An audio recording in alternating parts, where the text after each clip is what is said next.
সহিহ আকীদা কাকে বলে? আপনারা কি জানেন সহিহ আকীদা কাকে বলে? হ্যাঁ, সহিহ আকীদাকে বাংলায় কি বলে? বিশুদ্ধ আকীদা। বিশুদ্ধ আকীদা, কারণ আকীদা বিশুদ্ধ হতে পারে আবার বাতিলও হতে পারে, নাকি? আকীদা কি বাতিল হতে পারে? বলেন, হতে পারে। বাতিল আকীদা কেমন? যেমন মাজারে গিয়ে সেজদা করা, এটা কি বিশুদ্ধ নাকি বাতিল? বলেন। মিলাদ পড়া বিশুদ্ধ আকীদা নাকি বাতিল? বাতিল আকীদা। কারণ মিলাদ যারা পড়ে তারা মিলাদ পড়ে দাঁড়িয়ে যায় আর বলে রাসূল সাল্লাল্লাহু আলাইহি ওয়াসাল্লাম সেখানে উপস্থিত হয়েছেন। এটা আমল ও বিদআত, আর আকীদাটাও এখানে ভুল, বিভ্রান্তিমূলক। তাইলে আকীদা শুদ্ধ হতে পারে, অশুদ্ধ হতে পারে, হকও হতে পারে, বাতিলও হতে পারে। বিশুদ্ধ আকীদা কাকে বলে? বিশুদ্ধ আকীদা হচ্ছে ইমানের এই রোকনগুলোকে কোরআন এবং সুন্নাহর আদলে জেনে নেওয়া, শিখে নেওয়া এবং সেভাবে বিশ্বাস করা। এটা হলো বিশুদ্ধ আকীদা। আল্লাহ কোথায় আছেন বলেন তো? আল্লাহ কোথায় আছেন? জোরে বলেন। আরশের উপর আছেন। এটা হলো বিশুদ্ধ আকীদা। আর যদি কেউ বলে আল্লাহ সর্বত্র বিরাজমান, এটা হলো অশুদ্ধ আকীদা। কারণ কি? কারণ আল কোরআন এবং আস সুন্নায় অসংখ্য আয়াত এবং হাদিসে, অসংখ্য হাদিসে এসছে আল্লাহ কোথায় আছেন?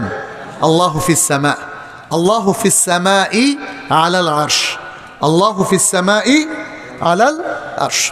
তাহলে আমরা বলবো আমাদের জানার প্রথম গুরুত্বপূর্ণ বিষয়টা হলো ঈমান এবং আকীদা। দ্বিতীয় বিষয়টা কি? কেউ কি বলবেন নিজের থেকে? একটু বলেন তো, দ্বিতীয় বিষয়টা কি? ইবাদা। দ্বিতীয় বিষয়টা হলো ইবাদা। আবার বলে, দ্বিতীয় বিষয়টা কি? ইবাদা। ইবাদতকে দুই ভাগে ভাগ করা হয়।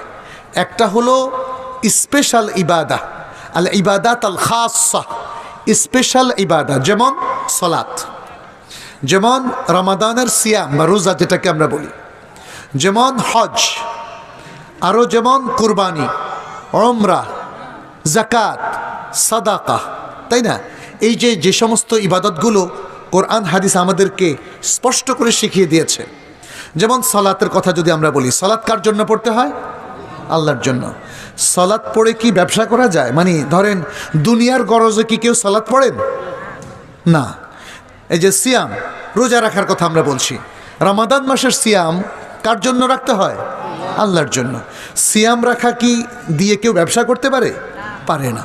তাহলে দেখা যাচ্ছে ইবাদতের মধ্যে এক প্রকার ইবাদত যেটা কোরআন হাদিসে উম্মার উপর ফরজ করে দেওয়া হয়েছে, এটা হলো বিশেষ ইবাদত। এটা হলো বিশেষ ইবাদত। এগুলোকে পালন করার জন্য আমাদেরকে রাসূল সাল্লাল্লাহু আলাইহি সাল্লামকে অনুসরণ করতে হবে। তার সুন্নাহ অনুযায়ী সালাত পড়তে হবে, তার সুন্নাহ অনুযায়ী হজ করতে হবে, তার সুন্নাহ অনুযায়ী উমরা করতে হবে, তার সুন্নাহ অনুযায়ী কোরবানি করতে হবে। তাহলে সমস্ত ইবাদত কাকে অনুসরণ করতে হবে? রাসূলুল্লাহ সাল্লাল্লাহু আলাইহি সাল্লামকে। আর কার জন্য ইবাদতগুলো করতে হবে?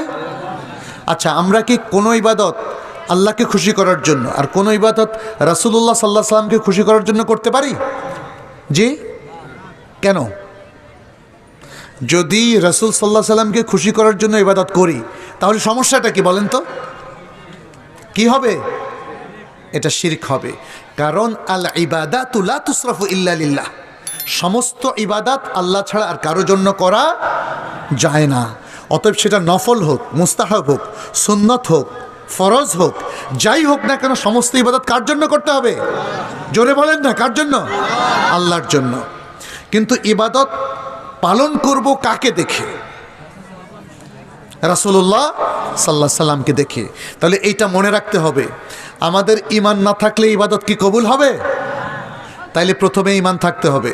দ্বিতীয় হচ্ছে ইবাদত পালন করতে হবে কার জন্য? তৃতীয় হচ্ছে ইবাদত পরিপালন করতে হবে কার সুন্নাহ অনুযায়ী? রাসূল সাল্লাল্লাহু আলাইহি ওয়াসাল্লাম অনুযায়ী। তাহলে তিনটা শর্ত ইবাদতের জন্য হলো, তিনটা শর্ত। এই তিনটা শর্তের কোনো একটা শর্ত যদি মিস হয়ে যায় তাহলে ইবাদত কবুল হবে না। প্রিয় ভাইরা, এরপর আসি ইবাদতের দ্বিতীয় কিসম। ইবাদত আমরা বলেছি কয় প্রকার? দুই প্রকার। একটা হলো খাস ইবাদত, যেগুলোর ব্যাপারে আমরা বললাম। দ্বিতীয় হচ্ছে ইবাদত, আরেক প্রকার হলো সকল ভালো কাজ ইবাদত হবে যদি সেই কাজটা আপনি আল্লাহকে খুশি করার জন্য, আর শরীয়তের নিয়ম মোতাবেক করেন। যেমন খাবার খাওয়াটা কি বলেন তো? এটা কি ইবাদত নাকি জায়েজ কাজ? এটা জায়েজ কাজ, কিন্তু এটা ইবাদত হইতে পারে। আপনি যেমন সকালবেলা ব্যায়াম করছেন, এটা কি ইবাদত? ব্যায়াম করা কিন্তু ইবাদত না, বুঝতে পেরেছেন? বাচ্চারা সকালবেলা মাদ্রাসা যাচ্ছে, এই যে যাওয়াটা কি ইবাদত? না। কিন্তু এই যাওয়াটার পেছনে যদি আল্লাহ সন্তুষ্টি তার উদ্দেশ্য থাকে, আর সে এই সমস্ত কাজ শরিয়া মোতাবেক পালন করে, তাহলে এটা কি হবে? ইবাদত হবে। আপনি যেমন চাকরি করেন, পোস্ট অফিসে চাকরি করেন, কিংবা আপনি স্কুলে মাস্টারি করেন, তাহলে এই যে মাস্টারি করা, পোস্ট অফিসে চাকরি করা, এটা তো ইবাদত না। কিন্তু যদি আপনি এই দায়িত্বটা শরিয়াসম্মতভাবে করেন, যে সেখানে বসে ঘুষ খেলেন না, ফাঁকি দিলেন না, এবং নিজের রিজিককে হালাল করার জন্য ঠিকমতো ডিউটি করলেন। কেন?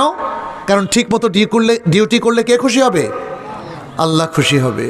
তাহলে এইভাবে করার কারণে এই জায়েজ কাজটা আপনার ইবাদত হয়ে গেল, আপনার খাবার দাওয়ারটা ইবাদত হয়ে গেল, আপনার ব্যায়াম করাটা, হাঁটাটা ইবাদত হয়ে যাবে, যদি এই সমস্ত কাজে আপনি দ্বীনের ভালো করা, মানুষের কল্যাণ করা, মানুষের উপকার করা, দ্বীনের দাওয়াতি কাজ করা, এই ধরনের ভালো উদ্দেশ্য আপনার থাকে, আল্লাহর কাছে সওয়াবের আশা করেন এবং শরীয়ত লঙ্ঘন না করেন, তাহলে দেখা যাচ্ছে যে এর মধ্য দিয়ে আপনি সমস্ত সাধারণ কাজকে ইবাদতে পরিণত করলেন।